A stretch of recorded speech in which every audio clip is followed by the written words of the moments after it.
Government, UT government, UT government, UT government, UT government, UT government, UT government, UT government, UT government, UT government, Omar Abdullah, Omar Abdullah, Omar Abdullah, Omar Abdullah, UT government, UT government, UT government, UT government, UT government, UT government, UT government, UT government, UT government, सामने UT government, UT government, UT government, UT government, National Conference, National Conference, National Conference, UT सरकार, सरकारी जमीनें खाली करो, खाली करो, सरकारी जमीनें खाली करो, खाली करो, सरकारी जमीनें खाली करो।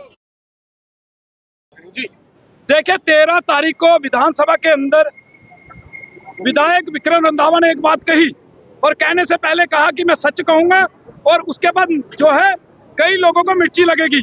उन्होंने कहा कि जेडी की 16,000 कनाल से ऊपर जमीन वो विशेष समुदाय 90% उनके कब्जे में है। और उसके बाद कई लोग जो है, कई विधायक कश्मीर के, कई नेता वो विक्रम रंधावा के खिलाफ जो है वो बयानबाजी करते नजर आए, और कहीं ना कहीं मिर्ची लगी, क्योंकि बात सच्ची थी तो मिर्ची लगी।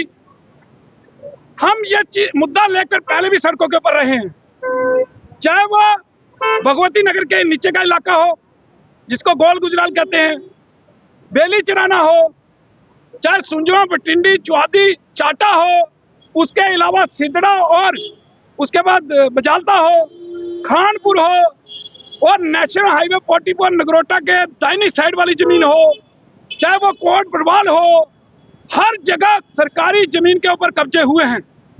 और कई हजारों कनाल जमीनें जो हैं वो चाहे जेडी की हो, फॉरेस्ट की हो, इरिगेशन की हो, फ्लड की हो, या कोई भी स्टेट लैंड हो, वो इन्होंने कब्जे किए हैं। और ये सब कब्जे 2008 के बाद ज्यादा हुए। कहीं ना कहीं जनसंख्या संतुलन बिगाड़ने का काम जम्मू के अंदर किया गया है, और जिसका विरोध हम लगातार करते रहे हैं। और अब विधानसभा के अंदर यह मुद्दा उठाया गया और मांग की गई कि एक टास्क फोर्स बनाकर क्यों इन जमीनों को खाली नहीं कराया जा रहा। लेकिन एनसी सरकार, जो लगातार जम्मू और कश्मीर को बराबर का बात करने वाली सरकार है, जो केवल बात करती है लेकिन बराबरी पे जम्मू को कभी रखती नहीं, लेकिन उनकी मंशा कहीं लगती नहीं कि वह जमीन को खाली करवाएंगे। लेकिन हम मजबूर करेंगे, हम सड़कों के ऊपर है, आगे भी रहेंगे जब तक इन जमीनों को खाली नहीं करवाया जाता। ये 5-5, 2-2, 3-3 मरले की बात कर रहे हैं, यहाँ कई 100-100 कनाल जमीनें कब्जे में हैं, बेची गई हैं। किसने बेची, जांच होनी चाहिए। किस प्रकार से ये सरकारी जमीनें जो है ये बिकी हैं, चाहे वो चौहादी हो, बटिंडी हो, सुंजवा हो, चाटा हो, या जो जो इलाके मैंने गिनवाए हैं, सभी के अंदर ये जमीनें कैसे बिकी, ये सब जांच होनी चाहिए। कौन कौन किसकी किसकी इसके अंदर मिली भगत है, चाहे कोई नेता हो, चाहे कोई अफसर हो, सभी की जांच होनी चाहिए और जल्द से जल्द इनको जो है चिन्हित कर जेल की सलाखों के पीछे डालना चाहिए। विक्रम रंधावा ने बात बोली है, क्योंकि वो सरकार का हिस्सा जो है वो नहीं है, बीजेपी अपोजिशन है, जाहिर सी बात है। आप बीजेपी की भाषा क्यों बोल रहे हैं? देखिए, हम बीजेपी की भाषा नहीं कर रहे, हम विक्रम रंधावा से पहले इस मुद्दे को उठा चुके हैं।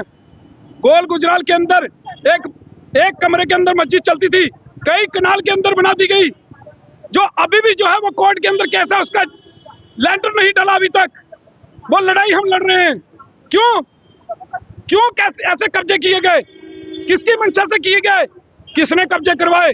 इसी प्रकार से जो इलाके मैंने चारों तरफ गिनवाए हैं, आप जांच करवाइए कि क्या ये कब्जे नहीं हुए। मैं विक्रम रंधावा की या बीजेपी की भाषा क्यों बोलूंगा? मैं बात कर रहा हूं अपनी, और मैंने 100% जो है सच्ची बात कर रहा हूं। तो जांच करवाइए, अगर किसी को शक है